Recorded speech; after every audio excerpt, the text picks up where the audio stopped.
ইতিমধ্যেই দর্শকরা দেখতে পাচ্ছেন আমরা এই মুহূর্তে হজরত শাহজালাল আন্তর্জাতিক বিমানবন্দরে ভিআইপি গেটে, এবং আমরা দেখতে পাচ্ছি প্রফেসর ডক্টর মোহাম্মদ ইউনূস, বাংলাদেশের প্রধান উপদেষ্টা, এই মুহূর্তে কিন্তু তার গাড়ি বিমানবন্দর থেকে রাষ্ট্রীয় ভবন যমুনায় উদ্দেশ্যে রওনা দিয়েছে। আর কিছুক্ষণের মধ্যেই তিনি কিন্তু বিমানবন্দর এলাকা ত্যাগ করবেন।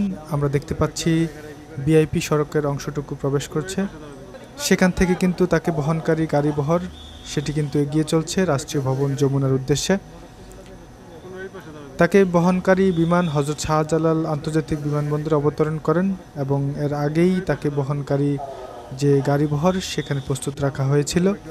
বলতে হবে যে রাত 2টার সময় একবার খবর পেয়েছিলাম যে তিনি রাত 2টার সময় এসে অবতরণ করতে পারেন, পরবর্তী কিছু ভ্রমণ দেরি হওয়ার কারণে, কিন্তু তিনি রাত 3টা 35 মিনিটে এখানে এসে অবতরণ করছেন, এবং তাকে বহনকারী গাড়ি বহর সেখান থেকে বের করে ইতিমধ্যে যমুনায় উদ্দেশ্যে নিয়ে যাওয়া হচ্ছে।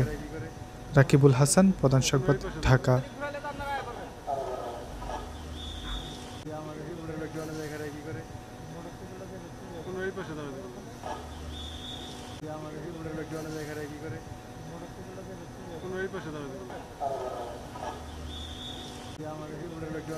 কি করে